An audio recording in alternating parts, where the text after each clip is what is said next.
All right, you guys, so welcome back.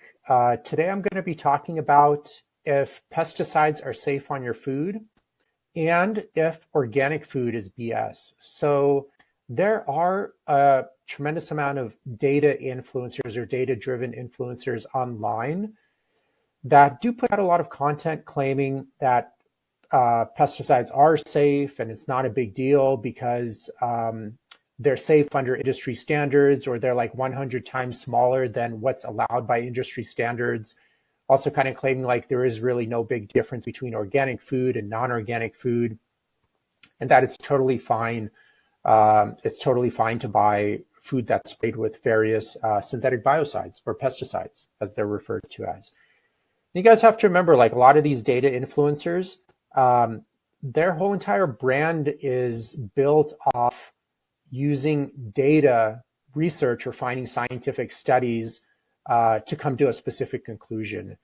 And this does add a lot of credibility to especially, the sheep, because they think science is some kind of like magic fairy thing that happens in the clouds that no one has access to, et cetera, et cetera. And somehow they're like the priests, that are able to communicate to the truth of through these studies. There's a lot of nuance and there's a lot of shortcomings with studies as well. And just for a lot of people, like, hey, you can get access to all of these studies on PubMed.gov as well, or various other sites that are part of like a public domain. So it's not like a mystery to be able to find them. And it really isn't that hard to learn how to read scientific literature either. And even if you can't or don't have the time to, you could always go to upwork.com or something of that sort and just hire like a PhD either in the States or overseas and have them read over it. And in fact, hire a couple of different ones and have them individually give you a synopsis of their opinions on it. And then you can come to a conclusion on it as well.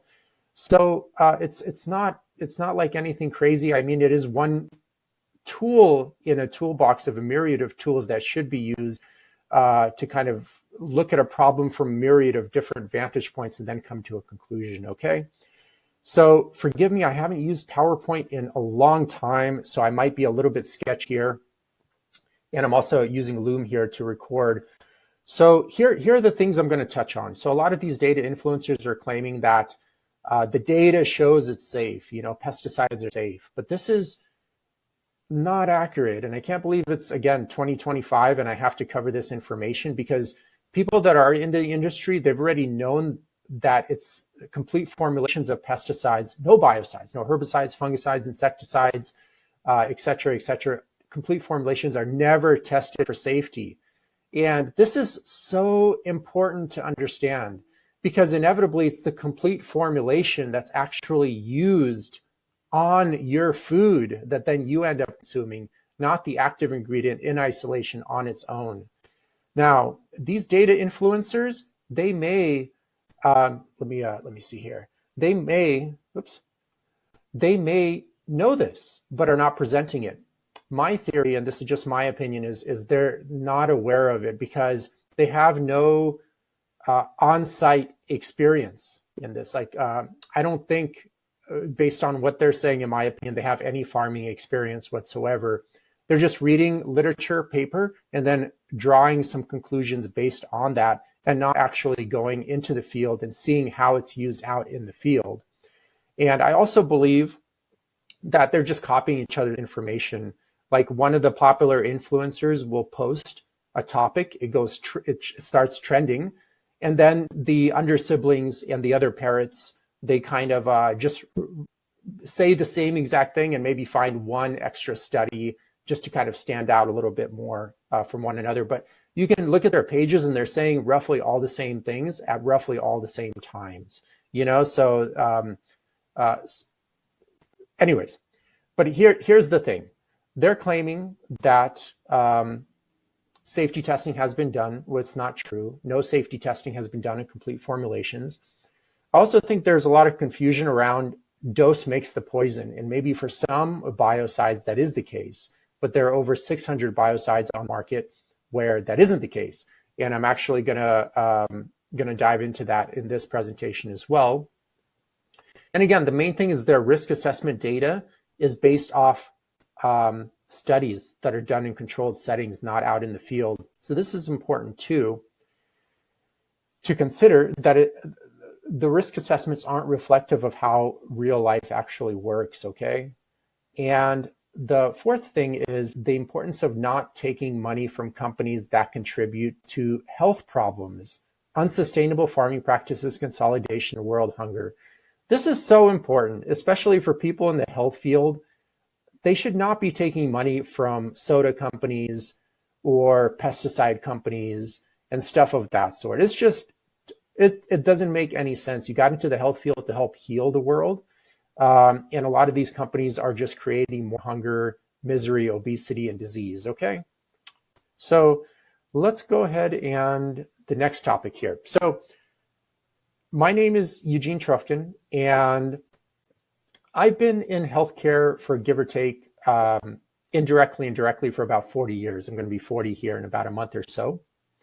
And my journey started a long time ago when I was raised on an off-grid biodynamic farm by my grandmother in Ukraine. And back then it was still the USSR.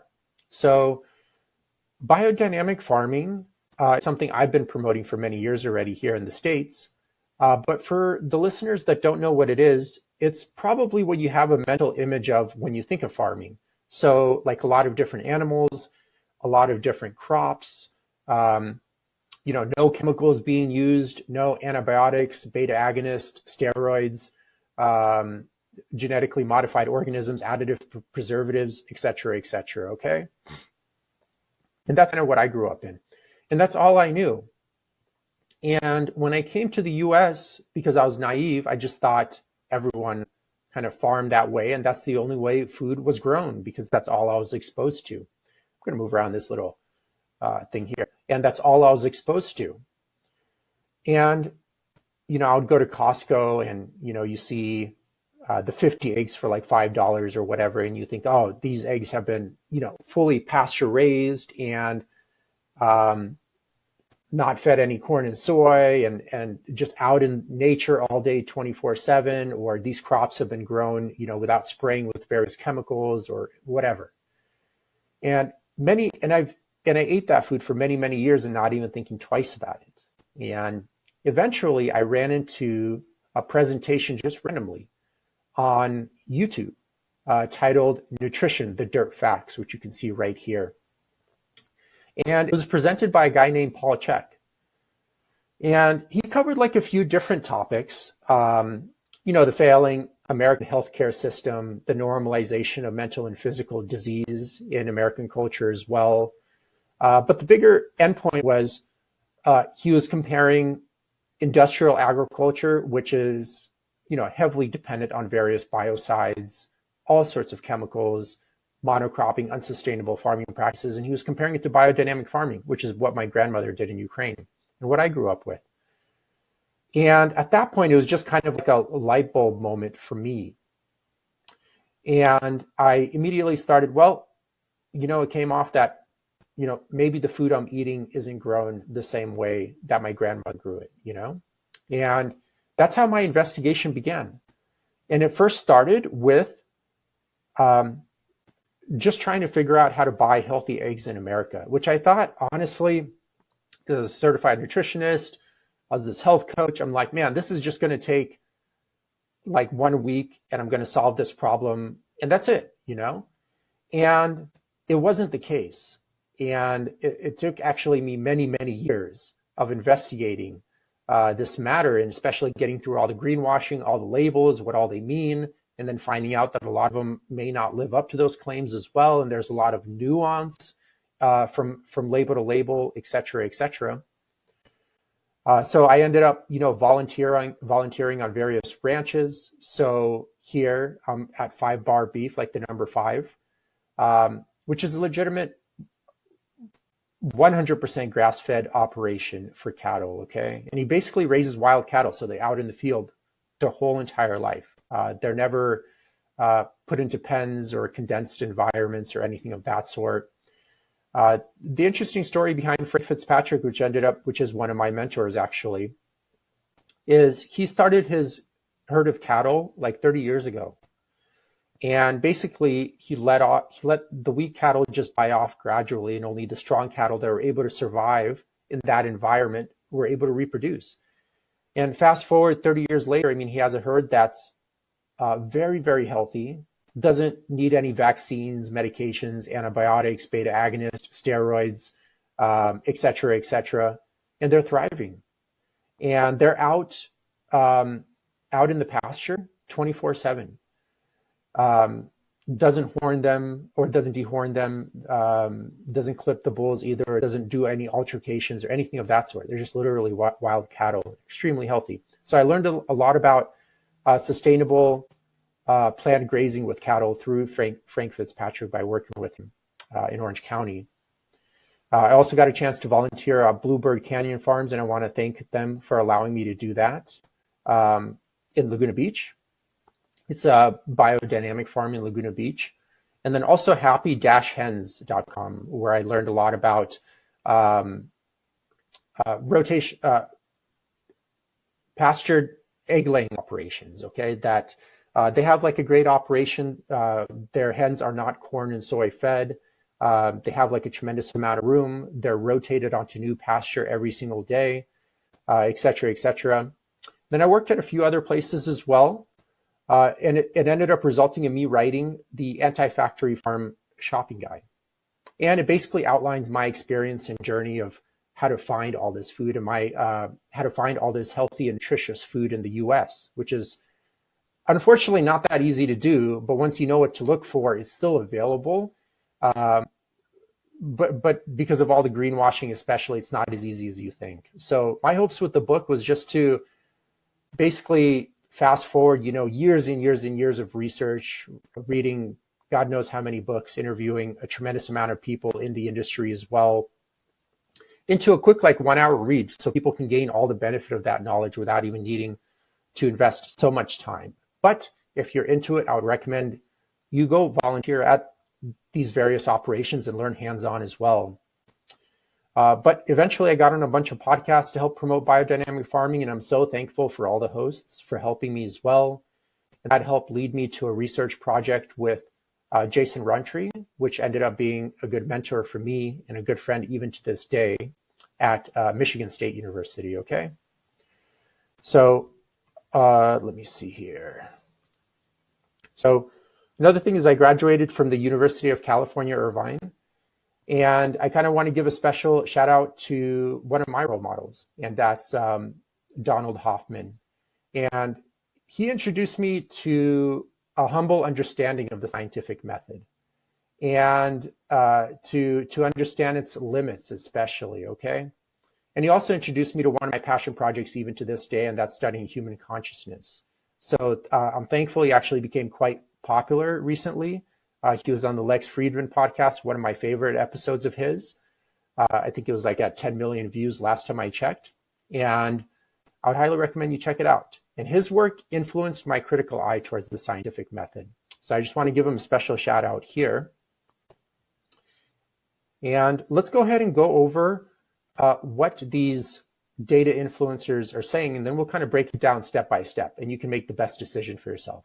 I would never touch an inorganic fruit because fruits absorb pesticides and herbicides and insecticides through their skin. There was a recent study published about inorganic strawberries where they actually took inorganic strawberries from the supermarket, brought them home, put them in a commercial press, pressed the juice out of them, and there was so much pesticide in the juice they were able to take that juice and respray the crop. Whoa, that's nasty. And still have the same level of pesticide protection from the juice that was squeezed from inorganic. So I asked Gary to cite his source to verify whether what he said was true. Time school. And lo and behold, he cites this blog, which doesn't even use the correct acronym for the Environmental Working Group. What on earth is the EMG? And the entire blog only cites one study on Chinese farmers applying pesticides to their crops. I'm sorry, what have Chinese farmers spraying crops got anything to do with you in the US consuming fruits? And this make-believe study about strawberries containing so much pesticide that you can juice them and respray the crop is simply ridiculous. This is who you're taking health advice from, really. Biohacker in the bio.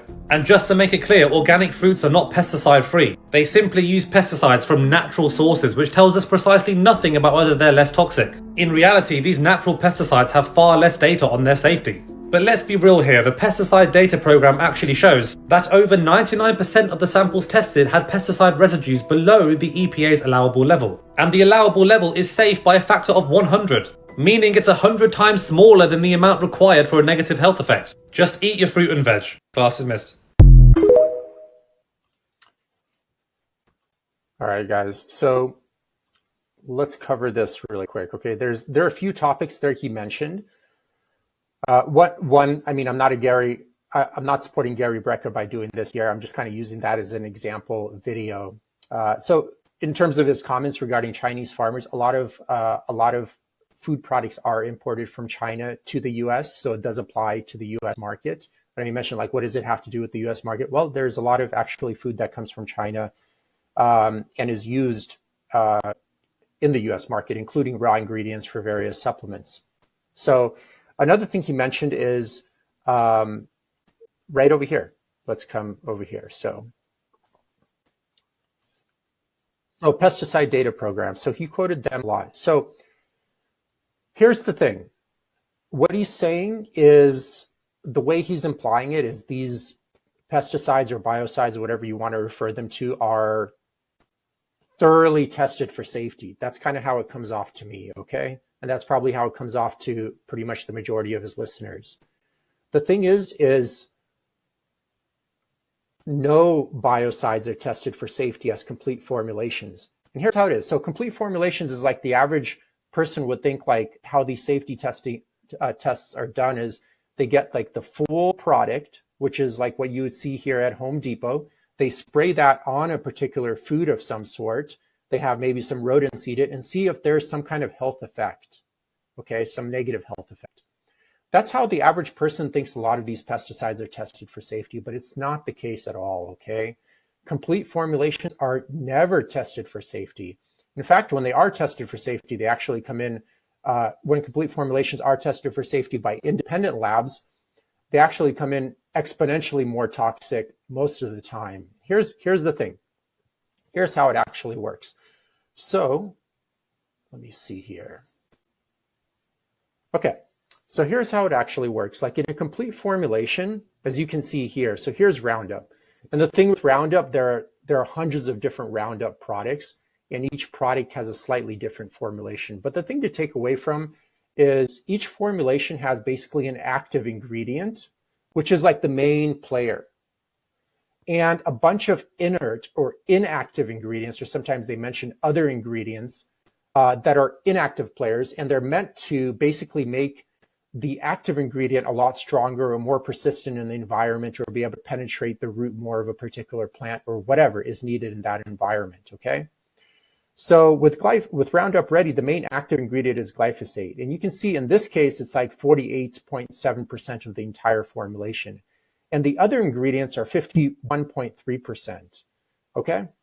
So glyphosate, as a good example here, is fairly, it's a terrible herbicide. It's fairly weak as an isolated active ingredient, which is how it's tested for safety by these safety standard companies that he's referring to. Not companies, but government organizations that he's referring to, which are honestly like 30 or 40 years old. There's a tremendous amount of advancements that have gone on, but the thing with government agencies is they're a lot of times very slow to change, you know? So a lot of the safety testing they're using right now to screen these pesticides have been created 30 or 40 years ago. And they only require the active ingredient to be tested in isolation on its own, all right? But remember, the role of the inactive ingredients is to make the active ingredient more toxic in one way or another.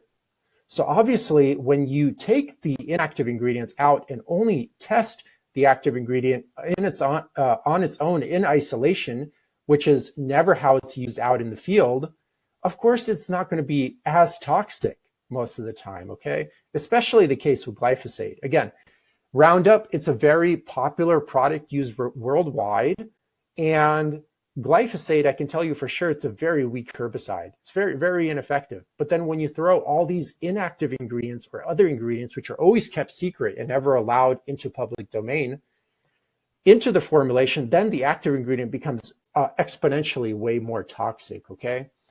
And you can see here, it's not the whole formulation. You can see in other products here, like atrazine is very common. It's only 4% of the entire formulation. We can see other ingredients, 95.9%. All right. And you can see with this product here, over here, it's 0.5% of the entire formulation. Other ingredients, 99.5% of the entire formulation. And again, all the safety testing requires is just the active ingredient to be tested in isolation on its own. And that's it. And that is never how it's used out in the field, ever. You're using complete formulations out of the field. Like you're using this whole product. You're using this whole product. You're using this whole product. Like even when you go to Home Depot and buy this, you don't buy the isolated active ingredient. You buy the whole product and then you use the whole product because that's how it's used. But that's never how it's tested for safety, ever. So by claiming they're perfectly safe and they're hundreds of times smaller than industry limits, et cetera, these are data-free assumptions. There is no data to prove this. And the only data that does exist are done by independent labs. Some of the researchers that I have interviewed and included in this presentation, and they most always, no absolutes, but most always show that the complete formulation is far more toxic than the active ingredient in isolation on its own. That's like common sense to me, you know, but I know a lot of people these days, they even need a study to show that it's okay for them to go to the bathroom once a day, you know? So here's the data, okay? So you guys are welcome to check this out in a lot more detail, but here's one study you can check out. You can see here. So most importantly, 8 formulations out of the 9 were up to 1,000 times more toxic than their active principle. Obviously, because that's what it's supposed to do. The active ingredient in pretty much all of these biocide formulations is fairly weak without the inactive ingredients present, which is why the inactive ingredients needed to be created to begin with, you know, but there is no safety testing that requires the complete formulation to be tested for safety on its own.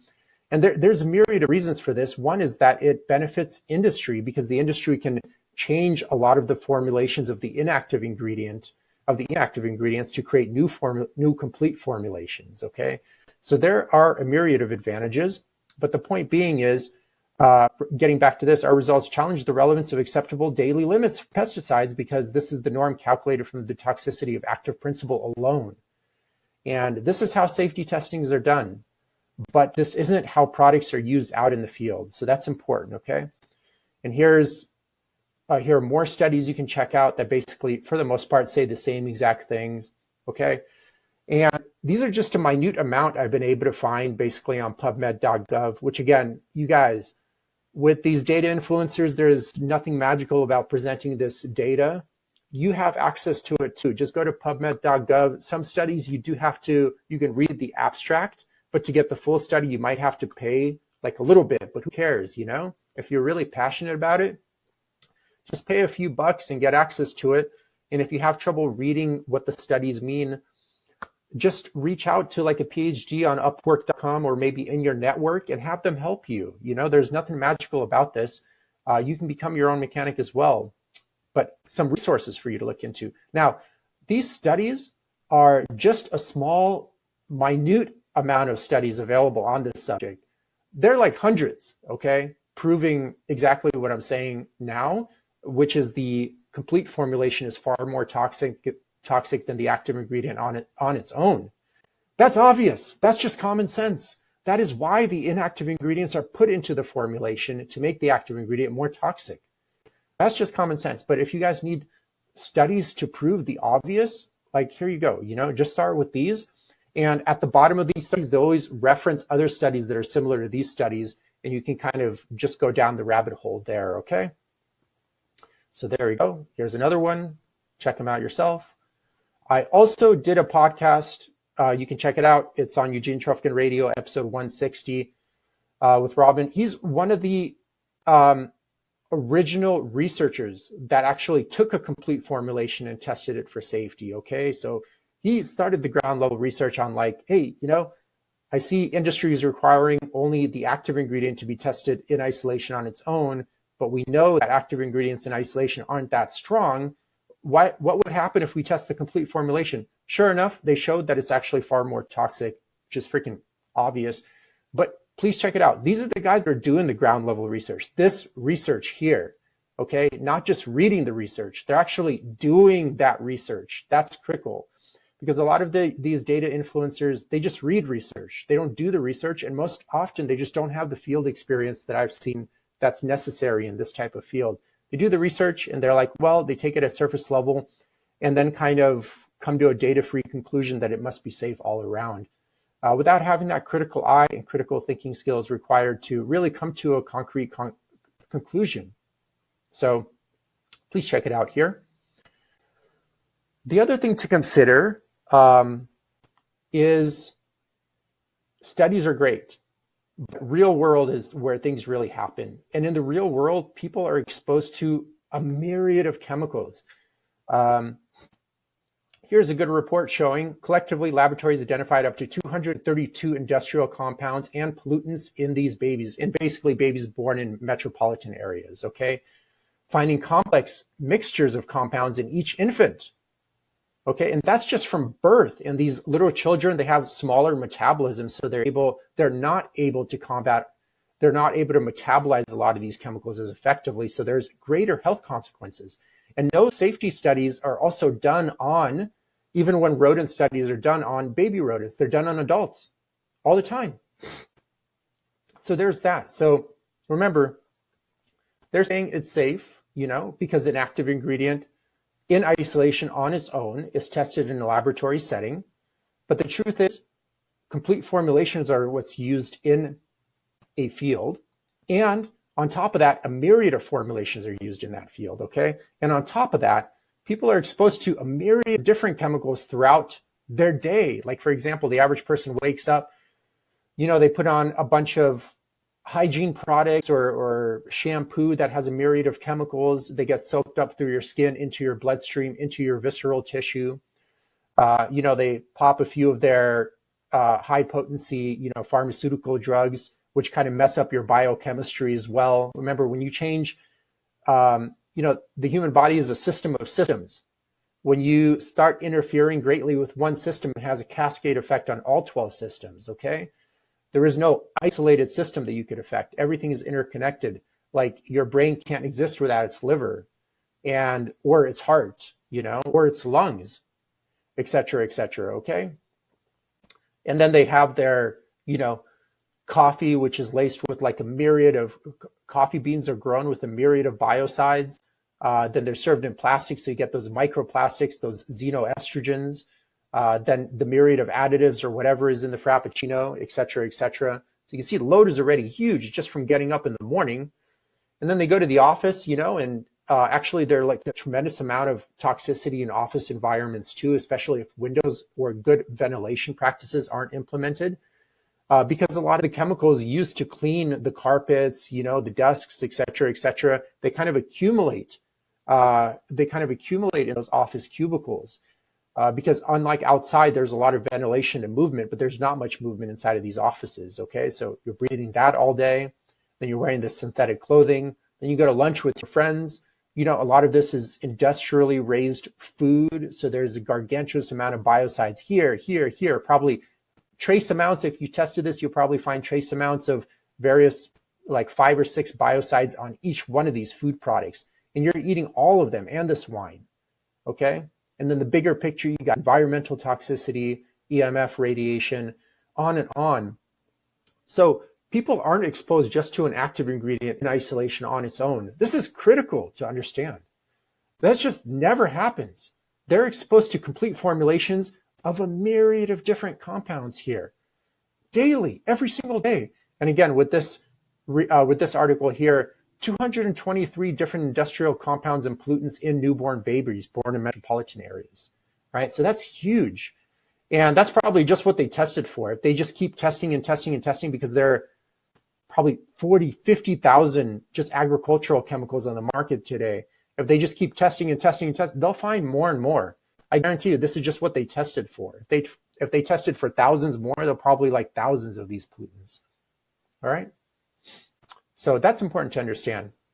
And you're welcome to kind of check out these studies here. if you're more data driven and need a little bit of reassurance from that. Data is great, but it only provides information from one vantage point, okay? And you can't draw concrete conclusions from one data. You can't even draw concrete conclusions from a meta-analysis, because even in a meta-analysis, there are no absolutes. There's variability from study to study used in the meta-analysis. And then even if you put each individual study in the microscope, you'll see there's variability from subject to subject as well. So yes, research is great, but you cannot only rely on research.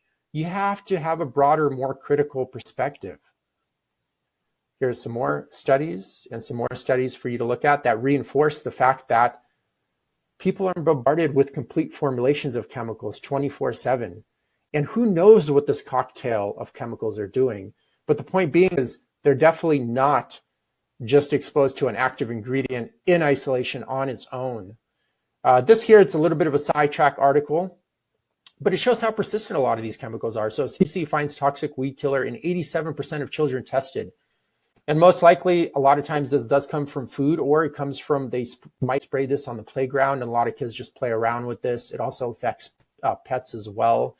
I highlighted this. So in March 2025, International Agency of Research, subdivision of WHO, World Health Organization, determined that glyphosate was a probable carcinogen, group 2A. So when it kind of gets to this level, that means it definitely is. Just give it a few more years and they'll conclude it most definitely is causing cancer, okay? So this is important.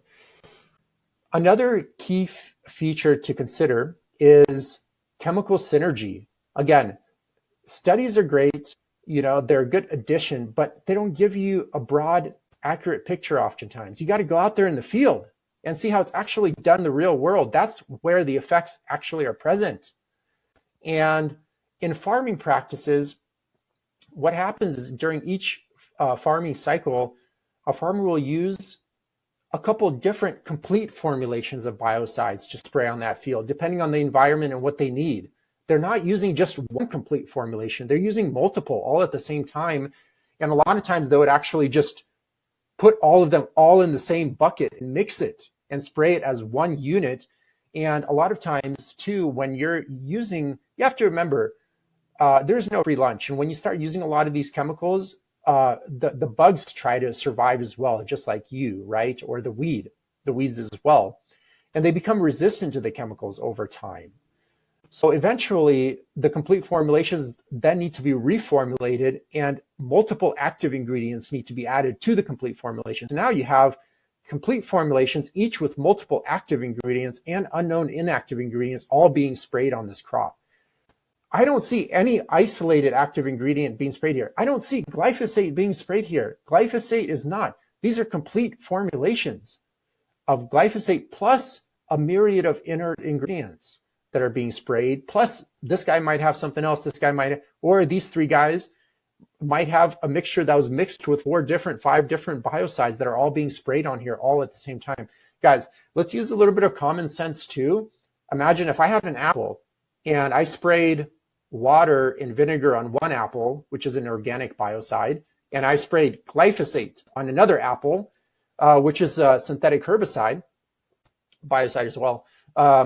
Which one would you eat? Obviously, you would eat the one with the water and the vinegar or salt or whatever, man. Come on, you guys. We're kind of losing a little bit of common sense here in this in this crazy world that has normalized mental and physical pathology to the nth degree. It's like ridiculous, man. It's almost impossible to even find a healthy health professional now. Most of them are just as sick and lost and medically drugged out as the people they're trying to freaking help. It's ridiculous, and overworked as the people they're trying to help, okay?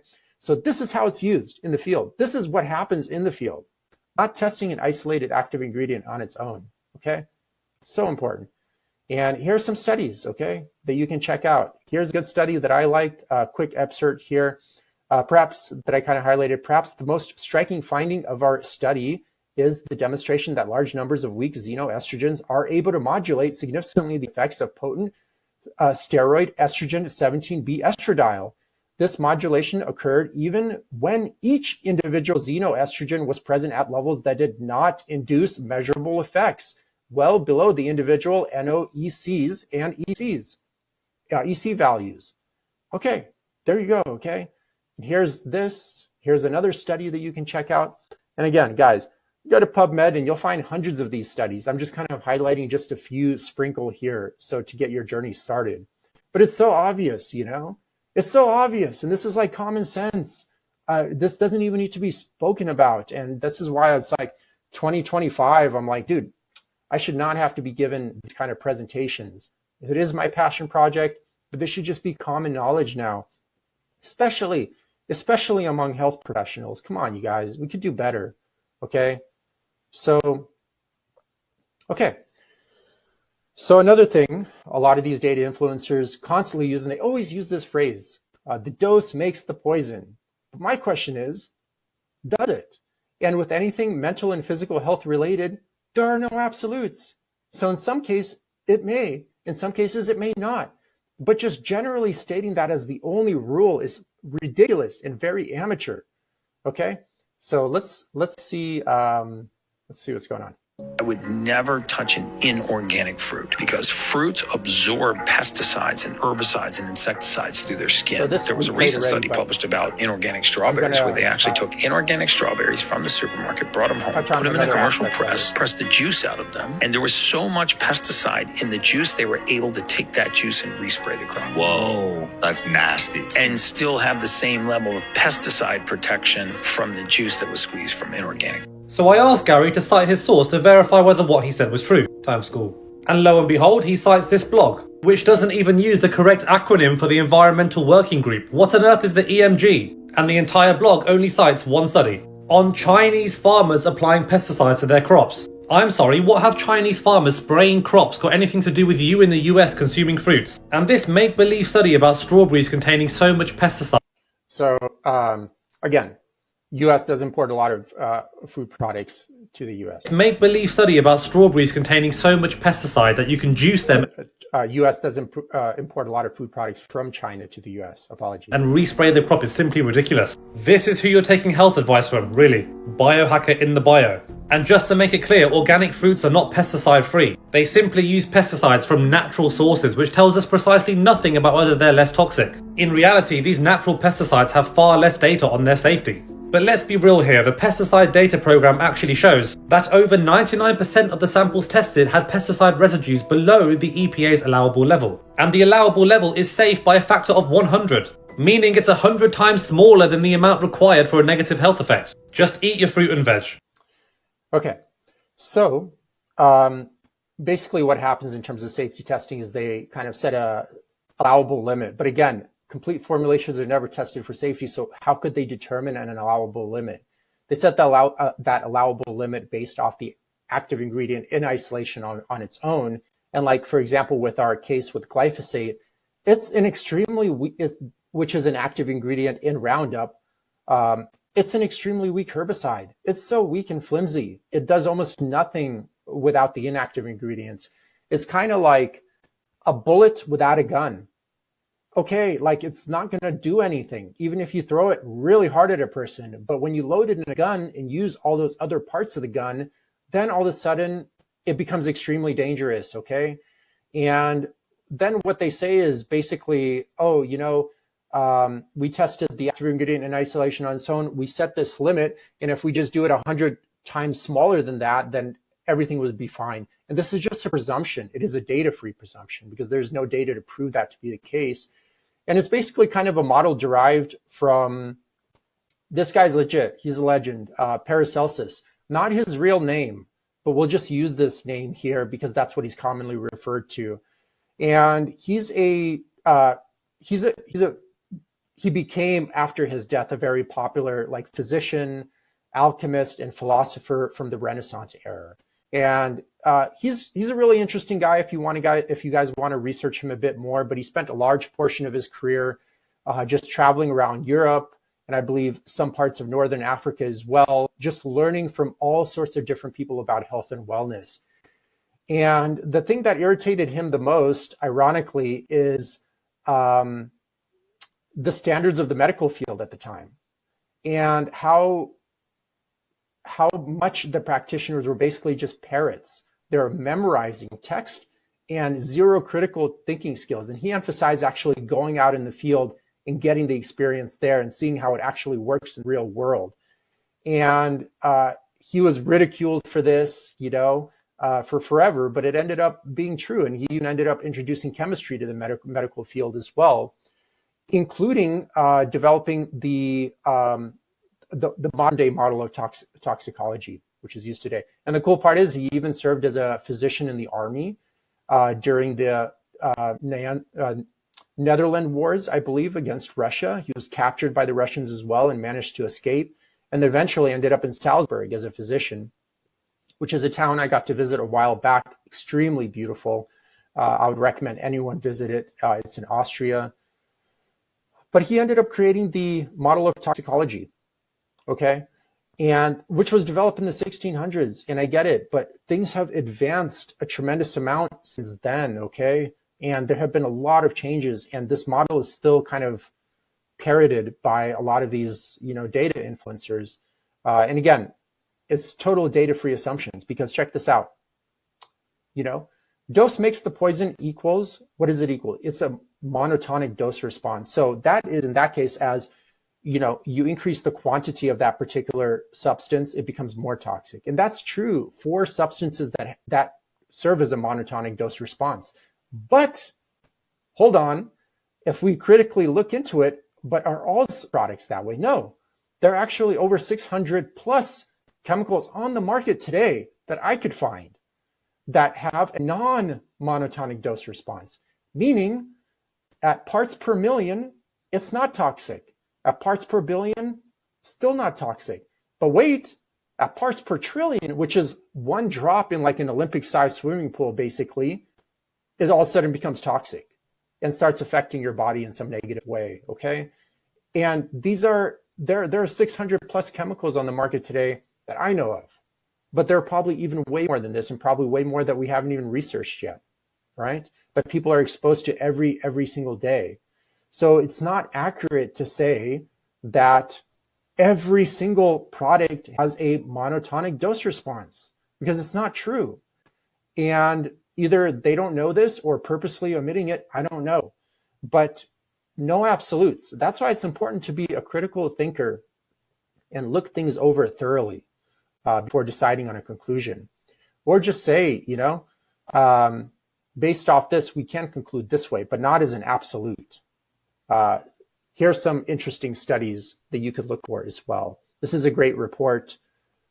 Another great study, another great study, another great study, another one again. Just so you guys can start a journey on where to start looking. Again, these are just some minor studies I've been able to find that do prove my point. But there are hundreds of them that prove this, okay? Again, this is just common knowledge for researchers in this area that has already been known for like 20 or 30 years that have actually done the research, or farmers out in the field. This is like nothing new. It's like me trying to talk you into like the sky is blue, okay? But this is what happens when you get data influencers without any actual industry experience looking at paper instead of real world, and then coming to conclusions off that. I'm arguing that they're data-free assumptions. They don't have any data to support their conclusions. Another thing to consider, you guys, is just like in every field, there's a lot of industry corruption too, in agriculture and in the chemical industry. Wherever there's a lot of money, you're going to find a lot of corruption most of the time. This is just one popular example. You guys can look him up, Michael Taylor.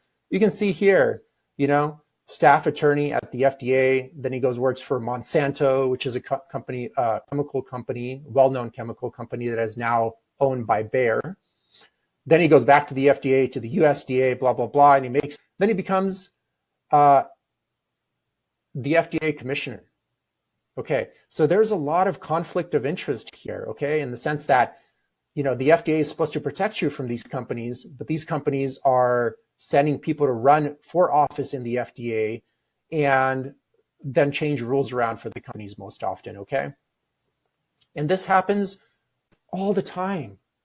And you guys have to remember that people that currently work for the FDA, their intention is most often to go work for a private company after they're done with their government work, because they're getting paid gargantuous amounts more. So the last thing they want to do is rock the boat and cause too many problems and burn too many bridges with these companies, right? So at this point, I mean, you guys, if you don't see the conflict of interest there, I don't know what else to explain to you. I mean, it's as obvious as day. A blind man can see what's going on, as my friend Brian Carroll would say. Okay, so up to you to decide. If you want to stay asleep and you want to stay blind and then wondering why you always have chronic health issues, keep doing that if it's working for you, okay? Don't listen to what I have to say then. So some other things to consider too. A lot of these, pretty much all of these safety studies are done in-house by the chemical companies, by scientists that are on their payroll. And then these studies are sent in to the FDA for approval, all right? That's basically, as Andre Lou would say, the equivalent of having you grade your own test for yourself, your teacher letting you grade your own test for yourself, okay?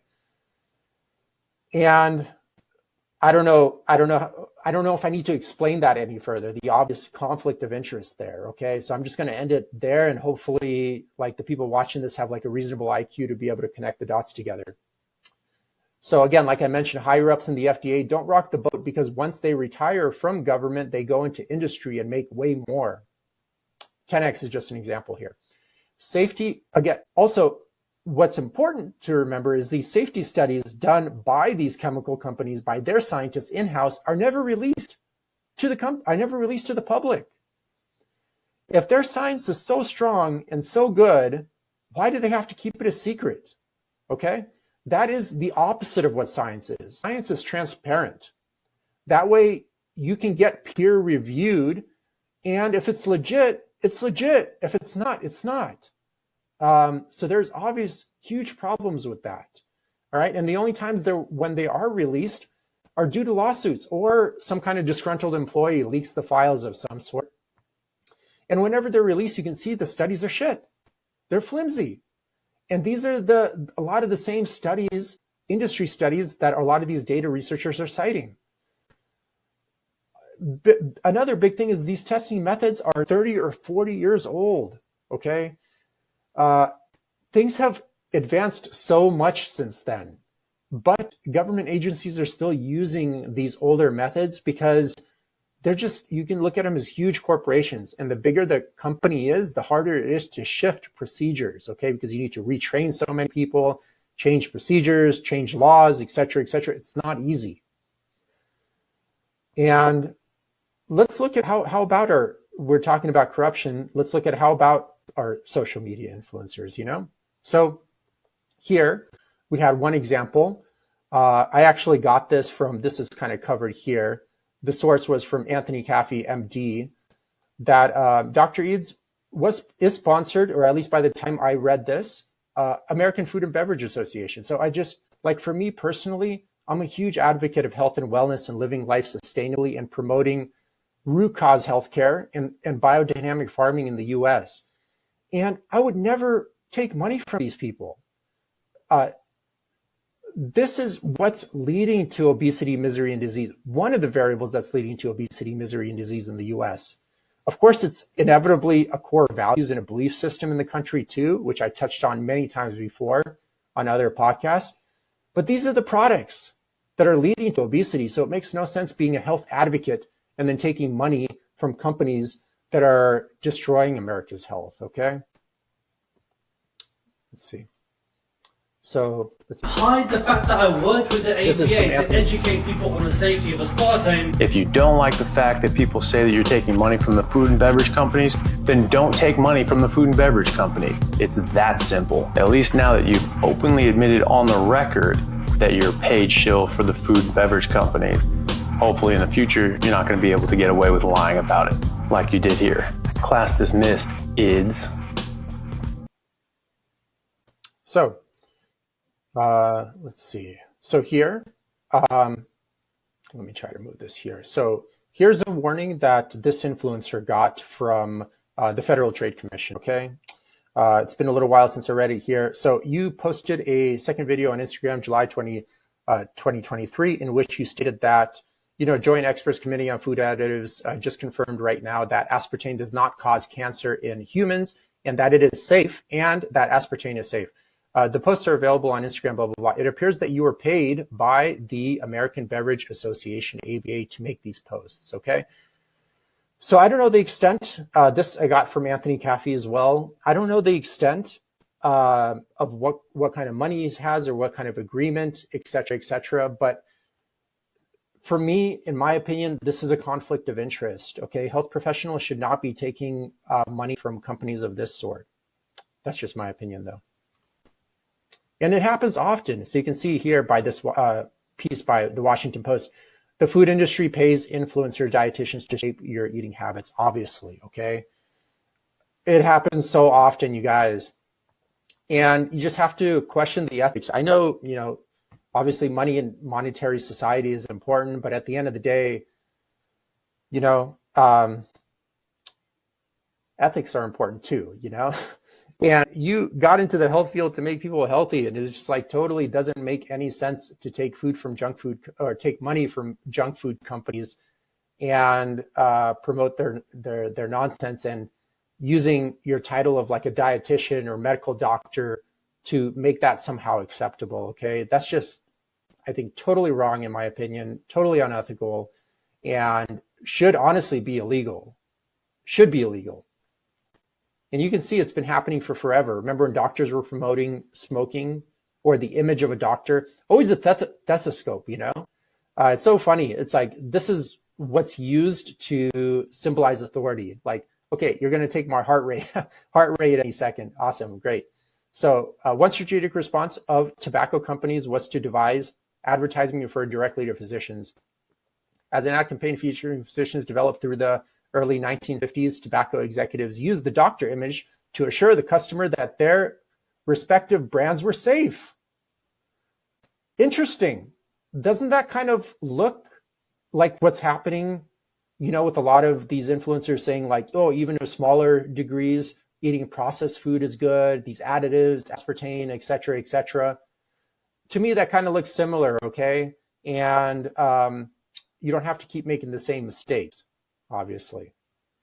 So let's look here. My next guest used to work for the Coca-Cola company, and he says he saw firsthand how the food and pharma industries rigged the system to their advantage.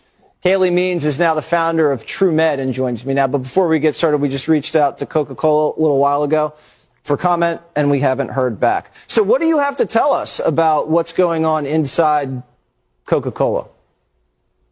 Well, first, Jesse, God bless you for paying attention and drawing attention to the most important issue in the world, which is that we're getting sicker, fatter, more depressed, more infertile because of food. 8 of the 10 leading causes of Americans today are directly tied to food, reversible by food. But we really are gaslighted from that fact, and it's because of a rigged system. And 3 particular levels I saw is that food companies directly pay medical groups. Coke has funneled millions of dollars, and the American Academy of Diabetes, the American Academy of Pediatrics, as you said, the American Nutrition Association, they've accepted millions of dollars from Coke. And what does that buy? When we have diabetes water, sugar consumption going up among children 100x in 100 years, we have silence from the American Diabetes Association on sugary drinks when 25% of teenagers now are pre-diabetic. They're also, as you've very aptly pointed out, research institutions. And what does that get? What is that 11 times more from food than the NIH? What does that get? It gets the doctors on the USDA nutrition guidelines. Right now, shamefully, and I believe this is the most shameful, violent policy in America, the USDA, our own government, says that a 2-year-old, it's okay for them to have 10% of their diet as added sugar.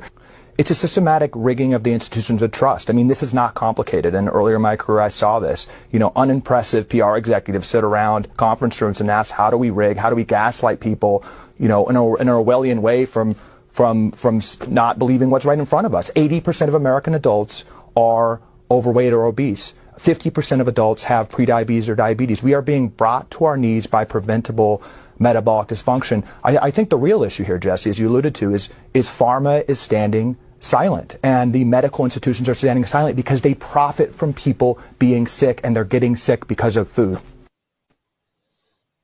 Okay. So, guys, obviously, what he's saying is just common sense, which is crazy that you need even any studies or anything to let me actually see here. Sorry, guys. Not used to using PowerPoint for a long time here. So you guys, it's obvious, you know, America's a disaster. They're literally the sickest humans in the history of the human race. The most medically drugged out humans in the history of the human race too, but yet still the sickest, okay? With 9 out of 10 Americans being metabolically sick right now, okay? So he's right. And a lot of it is due to poor food and lifestyle choices. That's it. It's that simple, okay? So it's not rocket science. And understand that there's a lot of industry influence, okay? And it is negatively affecting you. Another key thing, like I wrote here, not all researchers and experts are as smart or honest as you think. Obviously, hopefully it's clear at this point, but let's take a look at what's going on here. Remember, this was legal and encouraged by the quote unquote experts for a very long time. Let's see. With the possibility of a serious infantile paralysis epidemic, health authorities of the city of San Antonio, Texas, attacked the germ carriers throughout the city. With the war-discovered DDT in special sprayers, sections of the city are blanketed with the insecticide in the fight to stop the spread of the dread poliomyelitis. Every suspected spot is sprayed.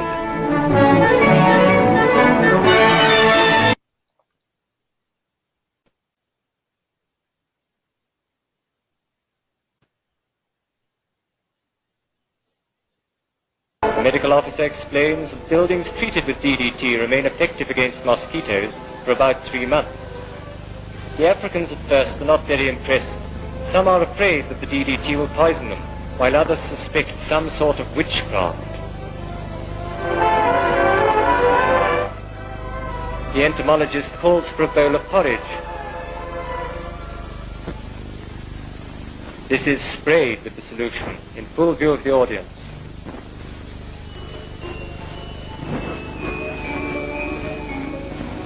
He now eats several spoonfuls of the mixture to show that the contaminated food is harmless.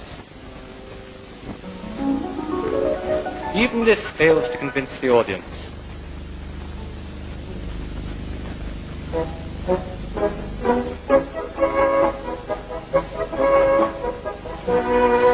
Arab Kipkoy is the chief spokesman and states his objections with eloquence. He says that the new medicine is a bad poison that may exterminate the whole tribe. All right, guys.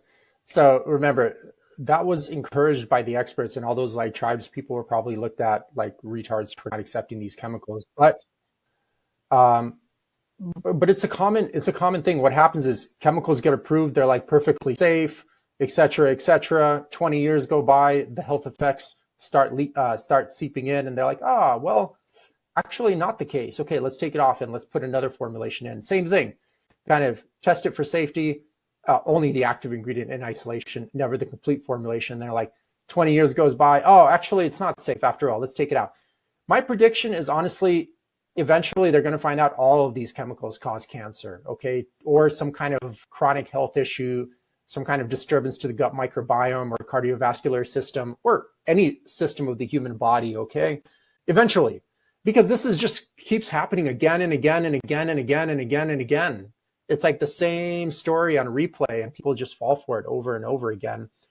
Like here, you know, same with Roundup, perfectly safe, doesn't persist in the environment. Now it's like, a type 2 carcinogen, eventually probably going to be taken out of the market very soon.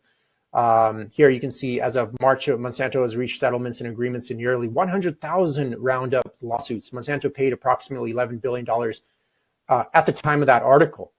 But there's still so many lawsuits going on, and they wouldn't be losing these lawsuits if the formulation was safe. You know, it's like, come on, guys. It's A and B, okay? Here's another kind of blockbuster story. Jurors give $289 million to a man they say got cancer from Monsanto's Roundup weed killer. It's a very famous story. Another story you can check out. There's like so many of these guys. Again, this is all just common knowledge for people in the industry. It's like I'm not presenting anything new here at all, which is I'm thinking in my mind, I'm like, dude, it's 2025. Like, why do we still have a debate about this? Come on. Here's another one, you know, plastic's perfectly safe. Oh, now microplastics found to clog arteries and cause other health issues, you know, et cetera, et cetera. Yeah, I'm using this as a side example that it doesn't just happen in agriculture, but it's all chemicals. Or asbestos, the stuff that they used to put in housing. Completely safe. It's not even toxic under it's not even listed under the LD50. And now look what these guys have to wear to remove it. And people lived in that 24/7. That's a perfect example, a good example, okay? This is a great piece you can read, okay? How basically using history to your advantage, taking from these lessons, seeing a pattern. You see the chemical is released into the market, claimed to be safe. Many years go by, turns out not to be safe, taken out from the market, new chemical comes in. Same story, rinse and repeat, rinse and repeat, rinse and repeat. Come on, guys, it's time to catch on. Also, regulators make mistakes all the time. There are 4,500 drugs that were once approved and completely safe that are taken out of the market for one reason or another every single year, right here. So on average, about 4,500 drugs and devices are pulled from the US shelves each year, just from the US. And these were all initially approved to be completely safe. Remember, also any pharmaceutical drug that ended up killing someone or causing someone severe adverse health effects was at one point scientifically proven to be completely safe. Okay. So here's a good one. In 2006 alone, France banned 126 formulations of glyphosate, which is another thing with these data influencers. They're like, oh, glyphosate is safe. I'm like, well, there are hundreds of Roundup formulations. Which one are you referring to? I even messaged a couple of them. They don't know. They don't know. They even think glyphosate is the complete formulation. They think what this guy is spraying is glyphosate. That may be one of the ingredients in what he's spraying among a myriad, but they think that is the complete formulation. Interesting study you can read up. Another interesting study you can read into. Supports what I'm saying here. Some interesting articles, you know. Harvard professor who studies dishonesty is accused of falsifying data. I didn't follow up with this story. It's a funny story. Just check it out. It's on YouTube, I'm sure. There's some interesting, peer-reviewed is the gold standard supposedly, but here's some interesting articles to even shine some light on the shortcomings of that system. I know if a person is wearing kind of like a stethoscope or whatever, it instantly screams credibility to the sheep. But hey, a lot of people just suck at their job. Most doctors suck. There are a few that are amazing, but most people in every field just suck at what they do. They got into it for the wrong reasons. Monetary reasons, that's the worst reason to get into the health field for, although a lot of people especially get into the medical field for that. Prestige, whatever. Okay. In a sense, it results in a incompetent practitioner. And although they wear shrubs and a white coat and whatever, they have an MD on it doesn't mean they're extremely competent, or if they're a dietitian or whatever. So you got to dig deeper. Check out this book. In the book, How Not to Die by Michael Gerber, in the book, How Not to Die by Michael Gerber, MD, shows us that about 337,000 people die from medical error every single year. Okay, this includes almost 200,000 deaths from medical drug side effects, 99,000 deaths from hospital-acquired infections, 20,000 deaths from hospital errors, 12,000 deaths from unnecessary surgery complications, and 7,000 deaths from wrong medications. So here, the number is slightly different. It just depends on which source, exactly how they're calculating this, but it's undeniable from various sources that medical error is the third leading cause of death in the US. Okay, just behind cancer and heart disease. All right. So people make mistakes all the time. They're rushed. They're people just like you. Just to give you an idea, you get 337,000 people die from medical error every year. Medical error every year. In 10 years in the Vietnam War, you had 58,000 soldiers die. In 10 years, it's 5,800 a year. Here you have 337,000 every year. I think the book actually quoted nearly 400,000. I use this number for a certain reason. Let's look at Afghanistan, 20 years, 1,900 deaths in 20 years. Meanwhile, here you have 337,000 deaths. Let's look at the big players. World War II, 4 years long, 240,000 deaths. Now that's a serious conflict, but that's over 4 years. Every single year, 337,000 deaths. All right. So again, guys, with research, it's just one tool to look at. You can't come to a definite conclusion just by looking even at a meta-analysis. You have to go out there in the field and you have to be a critical thinker and see what's really working in the real world. This is so important. And these guys quote Paracelsus's model of toxicology so much. That is his whole entire philosophy for healthcare, to go out there and observe and do the work out in the field. That's what he had huge pushback from the medical industry back in the day. So again, no absolutes in research. It's just from one vantage point, it gives you certain answers. You have to investigate further. You can find a study, again, to prove any point of view if you look hard enough. Also, there's a lot of money and influence in research. Thus, the research can be biased and corrupt, and it oftentimes is. To be a bit more on the critical thinking side, here are some great books you guys can start with, okay? These are books I used. I'm sure there are many other books out there that are great. These two, I would start, these two are probably my favorite. These two are good programs. Honestly, all these books are great. I love this book the best, okay? It's small, it's to the point. It basically gives you a good overview of, when two people come together, a third consciousness is formed that would not exist without those two people coming together, okay? Same thing happens with crowd psychology. When a crowd gets together, a third and a new type of consciousness is formed that would not exist without that crowd, and it behaves and functions differently from each individual. And it gives a good representation of how easily people in crowds are influenced and how emotional they are, right? This book is great because it shows, it actually touches on it in this book as well, but it shows how people use symbols of authority like a cross or a stethoscope, to show that they're smart, or a diploma or a degree or whatever, to influence the sheep into believing anything they say without critically thinking, because it gives them kind of like easy answers, but you better hope that what they're saying is right then, okay? So here are some books you can start with.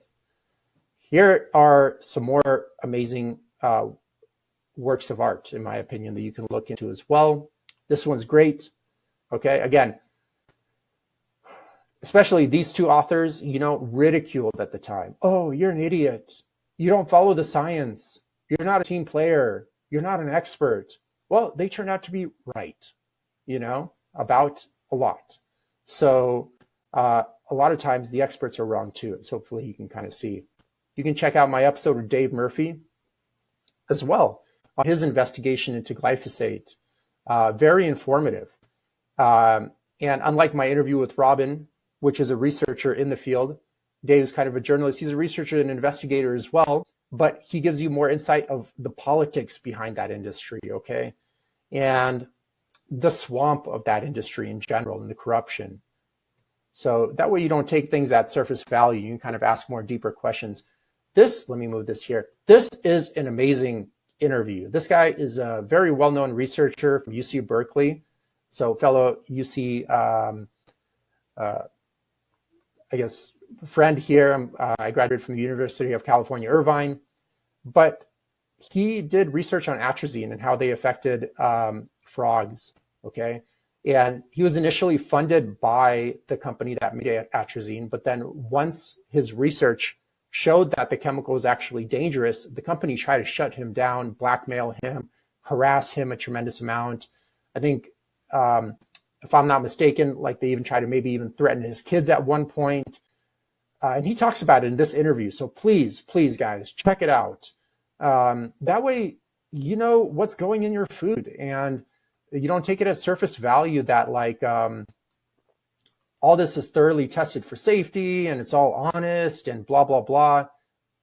Not the case, okay? So again, quick reminder, all the experts said this was totally fine.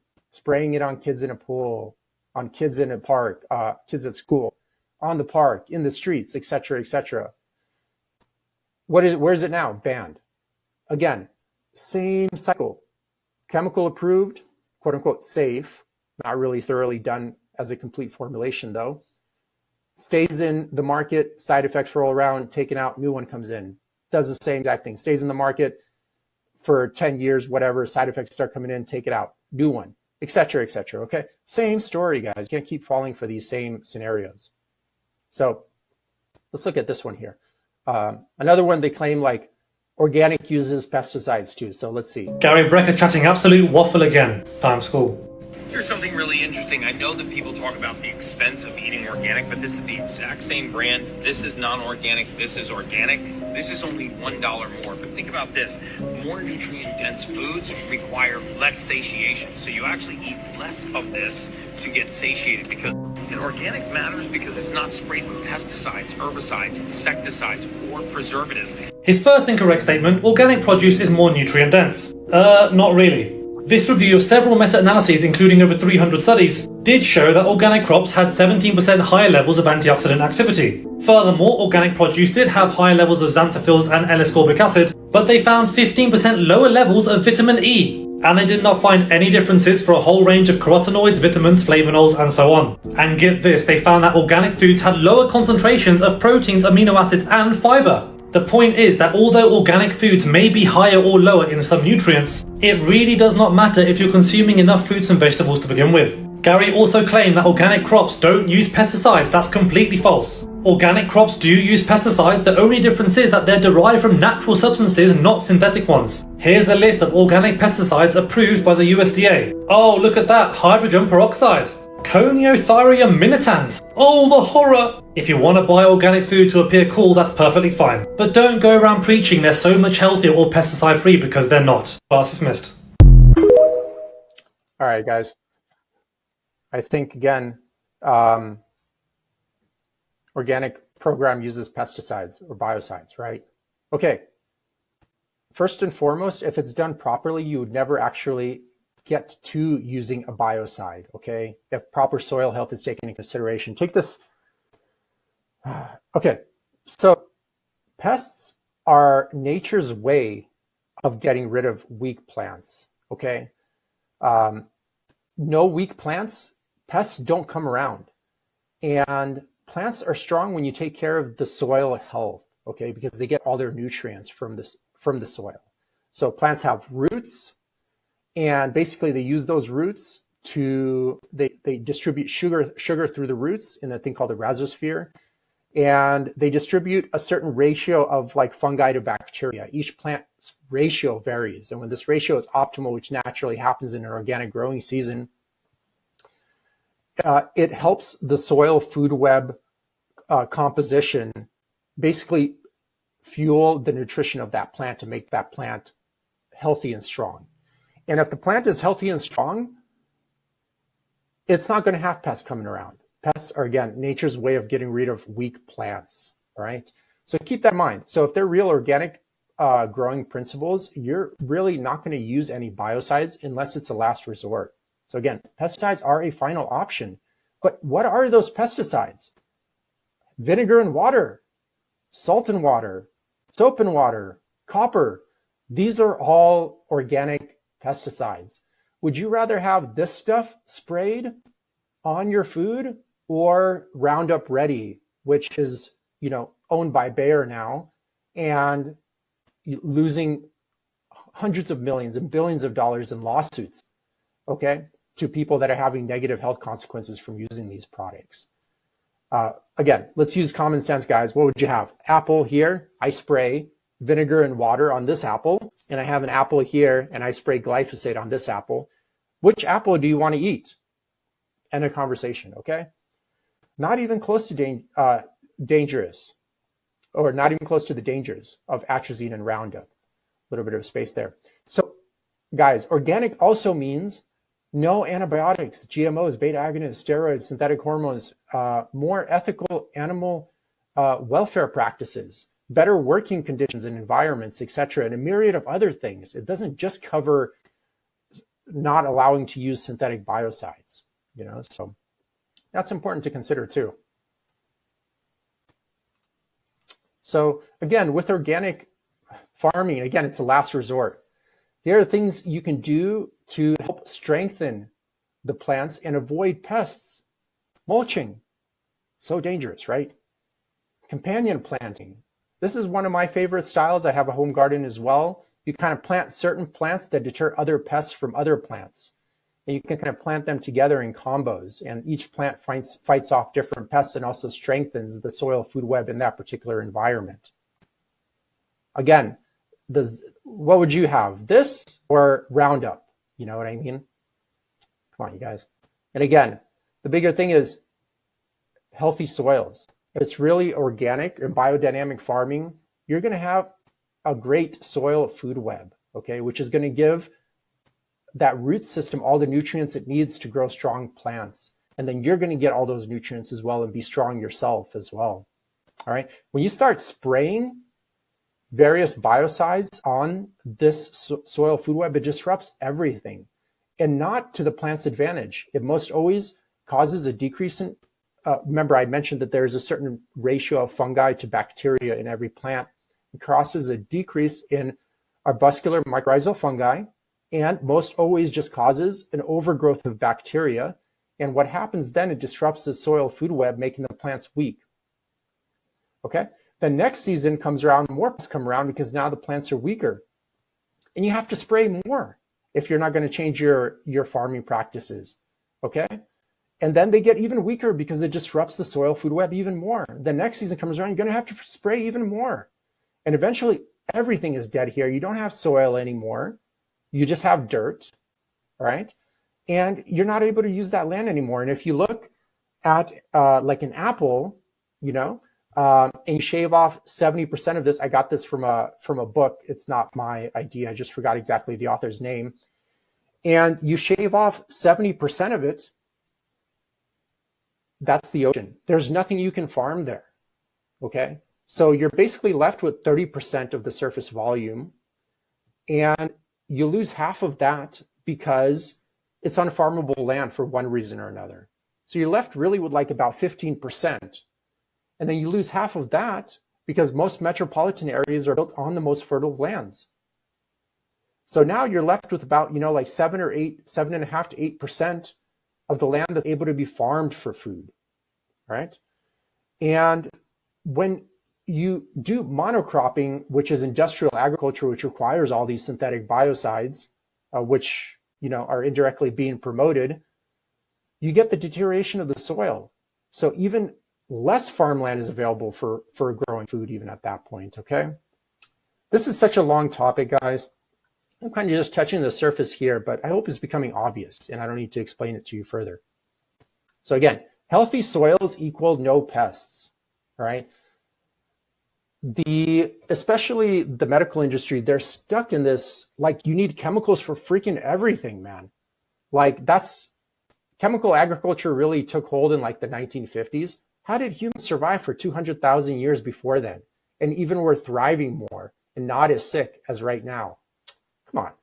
You know, not everything has to revolve around freaking chemicals. Here, okay, in an 8x8 space, okay, just by using that and growing mushrooms in buckets indoors all year round, and then also just wild foraging mulberries in my area, which are plentiful there, I'm able to have about 600 to 700 pounds of produce freshly picked that day, beyond organic, every single year, without using any pesticides, okay?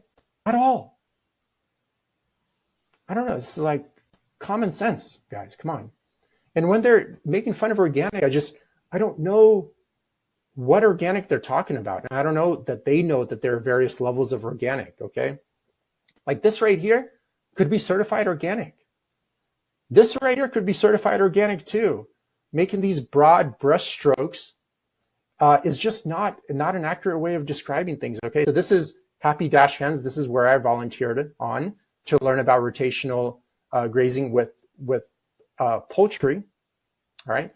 This is probably a cage-free operation, but could also be certified organic too, you know? So what are they referring to? Because the nutritional composition here is going to be different here than here. So here, the chickens go to the food. Here, they can't go anywhere, so the farmer has to bring food to the hens, right? And obviously, what they're going to bring them is a bunch of grains, corn and soy, all right? Grown with a myriad of synthetic biocides that then bioaccumulate in the tissue of these animals and in their eggs as well, and then make it into you too. Again, here's a good example. This could be certified organic. But this is also could be certified organic. Like, what are they talking about? What kind of organic are they talking about? Industrial organic or real organic? I don't know. I don't know if they know, honestly. This could be certified organic as well. And here, okay, 5-bar beef, where I volunteered at, could be certified organic too. Like, these are completely different operations, clearly. Like, what specifically are they talking about, though? But you guys, sorry, I had to close the window there. The sun was kind of blasting me a little bit too hard. But just to show you, so here, clipped, dehorned, on a bunch of beta agonists, probably steroids, fed a whole bunch of GMO corn and soy. Here, out in pasture 24/7. No dehorning, you can see. Bulls are not clipped at all. All they do is eat forage. That's their natural species-specific diet. So obviously the nutritional profile is going to be much better here. And on top of that, it's much cleaner meat. Dude, the toxicity here is going to be through the roof, okay? Let's see here. Okay. So you guys, I've been doing this, again, indirectly or directly, like my whole entire life, okay? So right now, I'm 40 years old, on no medical drugs, no steroids, no hormones, no supplements, all right? I got a body fat that's roughly around 10% all year round, okay? Blood pressure, perfect metabolic health here. So blood pressure is in the perfect range, average blood glucose is in the perfect range, triglycerides, HDL, total test. Because the thing is, it's like, are you actually doing these things that you're preaching as a health professional? Do you even know how to do it? Like, do you even know how to apply it to yourself? Do you know how to live a sustainable lifestyle yourself? Or are you working 40, 50, 60, 70-hour weeks and then telling your clients not to do it, not to work those hours, but yet you haven't figured out how to not to work those hours yourself, although you know it's not good for your health, among a myriad of other things, okay? So if you're concerned about metabolic health, I've eaten pretty much whole food, not pretty much, whole food my whole entire life. Okay, and this is the result. The numbers look fine when you just eat real food that the human digestive system has evolved to eat. Remember, the human species, there are 28 human species that have come and gone over the millions of years. So it's taken like very complicated evolution for your digestive system to form the type of enzymes and ability to break down certain foods that have evolved with the human race during that time. Right? So look at it this way. I mean, the universe, I think it's like 11 billion years old. The Earth, it's like 6 billion years old. The Earth has gone through 5 mass extinctions. And during that process, it's gone through very, very complicated changes in the soil that have given rise to the type of food we're able to eat today. All right. And the digestive system has evolved to deal and be able to assimilate that type of food into observable energy calories to be able to survive. Because in a sense, that's all the role is of the central nervous system, to get you to survive better in the external world. Space and time isn't even relative. It just exists when the central nervous system is there to observe the external world and has evolved to help you accumulate calories in a more productive way. Space, the central nervous system uses to determine if I need to run 5 miles to acquire 10 calories, is it worth it? Or can I go after this deer that's a mile away, burn less calories and acquire more calories in return? Same with time, how much time would it take me to close that distance, and do I have enough calorie reserves to be able to do that? Okay, so space and time is not fundamental. It's just there when this human central nervous system is there, and obviously that's another huge shortcoming of the scientific method. It's reliant on space and time. It's reliant on objective observation, but objective observation is done through the central nervous system, human central nervous system. But that human central nervous system can just see a glimpse, a distant abstraction of what's really out there, like a dumbed down version, as Donald Hoffman would use a perfect example. When you look at your desktop, you have that word icon, that blue W. Okay, that's just an interface that allows a user to interact with it. But that document doesn't look anything like that. The code is very complicated, and maybe even just a few handful of master computer programmers can even decipher what's in it. Okay, but what the central nervous system does is take that complicated code and simplify it into a friendly user interface, that word icon where you can type and you can, write a resume and get a job. For why? To help you survive better, which is the only purpose of the central nervous system. All right, guys, so this is how I look like literally all year round, like no steroids, lifetime steroid and hormone free, no medical drugs, nothing, okay? So for those of you that are aesthetically inclined, this is good skin tone, good hair tone, like perfect muscle to fat ratio all year round, okay? And I mainly rely just on pasture-raised meats, wild fish, organic fruits and vegetables, water, tea, that's it. Don't eat any processed food. Don't have any junk. I tried as best as I can to stay away from any additives and preservatives. All I really eat is just, all I really drink for liquids is just filtered water and organic teas of various sorts, rarely even drinking coffee, right? I was like this for forever. Okay, so the consistency is there. So you can see you're able to maintain a good-looking, healthy, metabolically and hormonally healthy physique all year round. So you can see for metabolic health here, even at 40, it's like 900 nanograms per deciliter for total test. The average 20-year-old in their early 20s these days is probably at like 500, 600. Okay, it's because they're eating junk, they're not living life sustainably, and they're doing a bunch of other stuff wrong.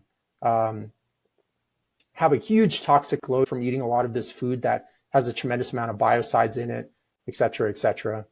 Yeah, I'm able to, functionally, for those that are interested, I'm able to climb mountains. Here's Delta Lake, Mount Fury, Mount Hua in central China, able to, farm and enjoy an outdoor lifestyle, do research and improve myself academically, graduate with straight A's from the University of California, Irvine, write books, et cetera, et cetera.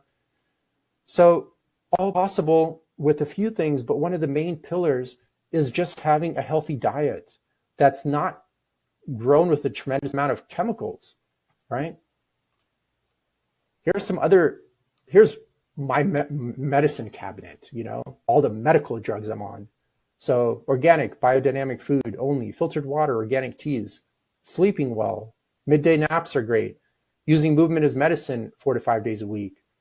I like training for aesthetics, but if it's not your thing, just find something that you like.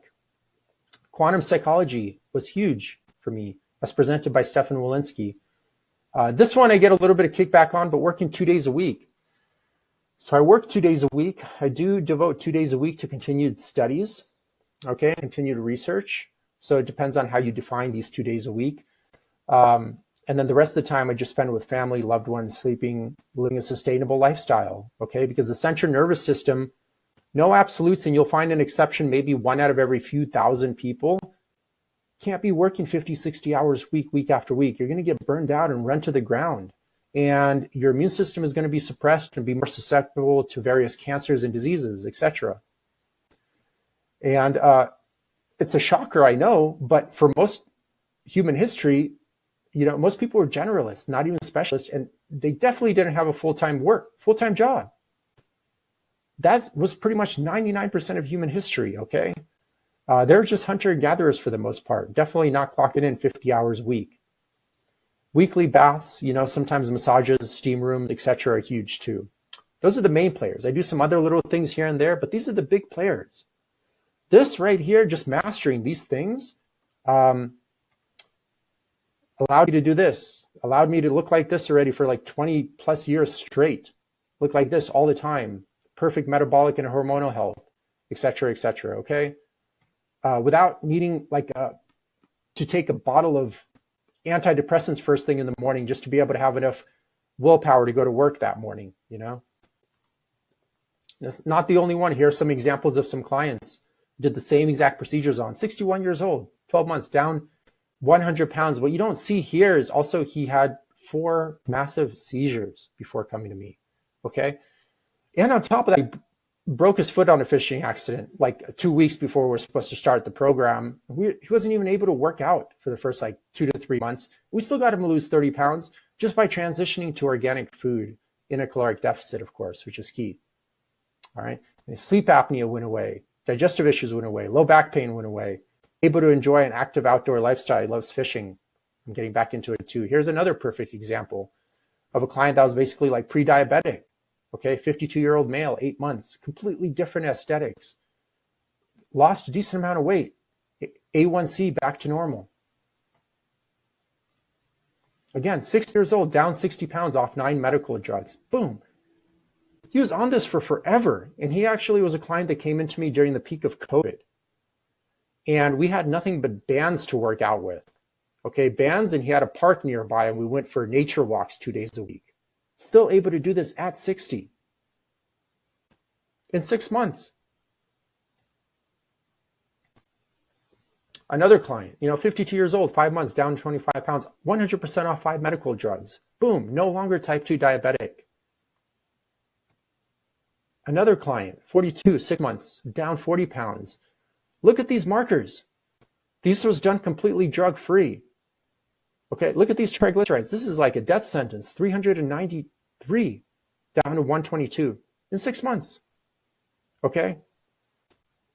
Come on, you guys. And the coolest part, honestly, in my opinion, was he climbed Kilimanjaro at the end of the transformation. That was like super cool, in my opinion. I was so happy that he did that. But he went from extremely sedentary, terrible blood work, low back pain to, boom, climbing the tallest peak in Africa. Another perfect example, diabetic, type 2 diabetic here, long time. Just started to transition to eating real food, decreasing our toxic load. Boom, 125, no longer type 2 diabetic. Another example, more of like an aesthetically inclined client, but that was on high blood pressure medication for a while, but no longer. Yet another example, 55-year-old client, off of his blood pressure and high cholesterol meds. More of like an aesthetically oriented client, aesthetically. This client is cool. He went and took a swim in the Antarctic, man. Now that is cool. This is the definition of health and wellness. This is what it's all about, man. Aesthetically inclined client. It's another 50-year-old male, very busy businessman. Night and day difference, okay?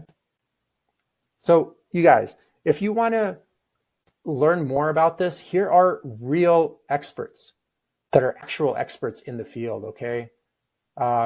Check out all of these people. They're mentors to me in one way or another, directly or indirectly, okay? They laid the foundation for me to accelerate my learning, and they can help accelerate your learning as well, okay? Very generous with their knowledge also. I think this is... let's see, got 2 more guys here, researchers here. Tyrone Hayes, thank you very much for your work, appreciated. Ruben, I did a podcast with him. Thank you for taking the time out of your day to do that with me, and for streamlining the learning process for me, because he's the one that initially did the ground level research on complete formulations versus active ingredients in isolation on their own. So without that, I don't know how I would have even gotten that information. So thankful for both of these guys a tremendous amount. And I know I'm going to get a bit of pushback from these data influencers saying, well, Eugene, not everyone can afford eating organic or whatever. And here's a podcast I did on how to use your money to get out of a life of obesity, misery, and disease. And I break down the math very straightforward. All right. So the average American does spend $8,000 to $16,000 a year on non-essential expenses every single year, which is already far more than an all-organic diet would cost. So the money is there. Just the problem with the American culture is they've normalized mental and physical pathology to the nth degree. It's so common these days. People think it's normal, but it's not normal at all. It's not normal to be overweight and on a bunch of medical drugs and having orthopedic issues like early in life at all. Okay, guys? Check that one out. The money thing, there are no absolutes. Maybe one out of a few hundred cases, it is truly a money issue. But for most people, it's a core values issue. They're already spending the money fueling their obesity and misery. They just need to redivert that money to being healthy and happy, okay? Because remember, you guys, being overweight takes a lot of time, money, and effort. It doesn't happen overnight. That's important to remember. It takes a lot of money, time, and effort. And it's important to be honest with that. If you guys want to see exactly what my diet looks like, check out this episode right here. I literally outline it perfectly, okay? And if you want to understand like what a root cause model of healthcare looks like, I did this presentation at the Four Corners Gathering, okay, I think in 2023. Please feel free to check it out by searching this right here. And then for other resources, you're welcome to check out my website. I have over 161, I think, episodes now, interviewing various experts and just giving away a tremendous amount of healthcare that actually freaking works to make you healthy instead of drowning you in medical drugs, okay? So here's some takeaways from this presentation. So pesticides are never tested for safety as a complete formulation, which is how they're used. Pesticides are never tested as cocktails. No testing for synergy. Toxicity of pesticide metabolites never tested. Effects on fetus, newborns, and growing children never tested. Never tested for endocrine disruption.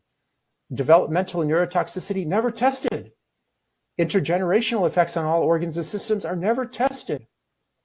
Organic pesticides rarely used in organic farms, but when they're used, I described what they are, vinegar and water or copper, come on.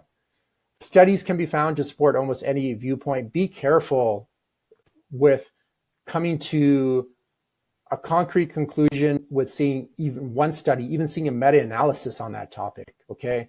You got to get out there in the field and see what's happening on the ground. Ask yourself the basic common sense. Ask these basic common sense questions, guys. Come on, critical thinking.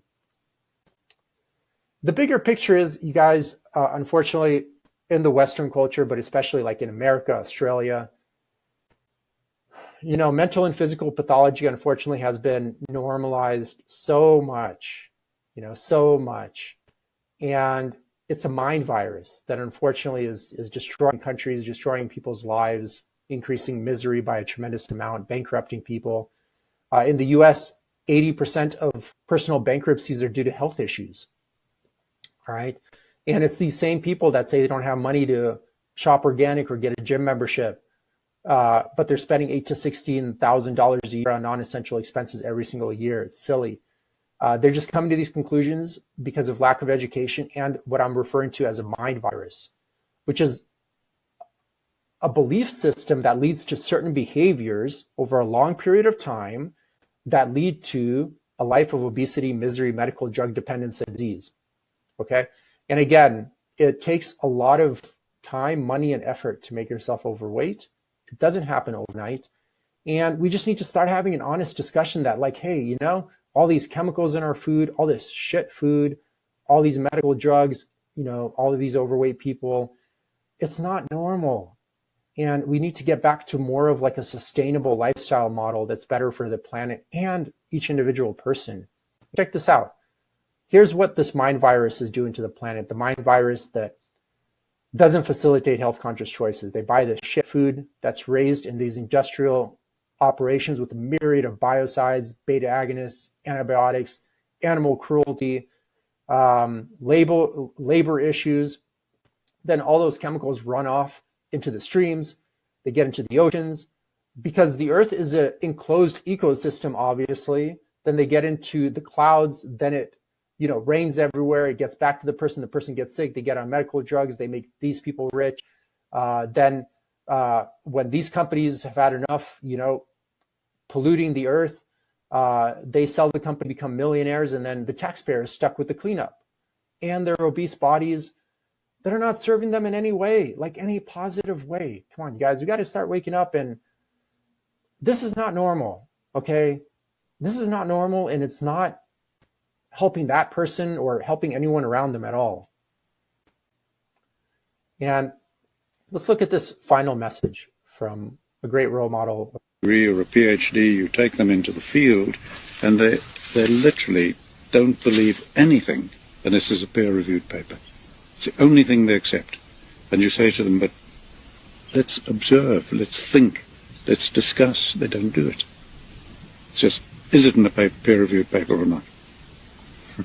That's their view of science. I think it's pathetic. Gone into universities as bright young people. They come out of them brain dead, not even knowing what science means. They think it means peer-reviewed papers, etc. No, that's academia. And if a paper is peer-reviewed, it means everybody thought the same, therefore they approved it. An unintended consequence is that when new knowledge emerges, new scientific insights, they can never, ever be peer-reviewed.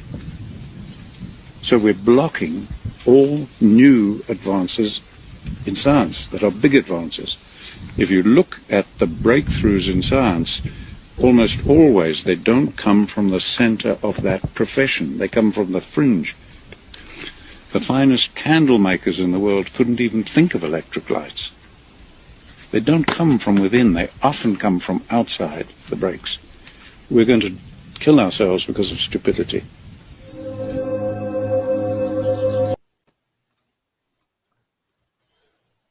All right, guys. So that's it. I hope you enjoyed this presentation, and I hope the information I provided fast tracks your journey and allows you to make better decisions for yourself. And I'm hoping that by making these videos, we spread more awareness to influencers, and that way they spread more accurate information based off real world data, you know, and that way people can become healthy and happy again, because right now it's not the case for pretty much all people in the Western world, with, again, 9 out of 10 people being metabolically sick, right? So we can't keep doing what's not working, because it's not going to all of a sudden work. That's just not how it's going to work, you know. It's like so obvious common sense, but I hope this helps. Okay, I'm wishing you guys the best and wishing you guys good health. Okay, take care.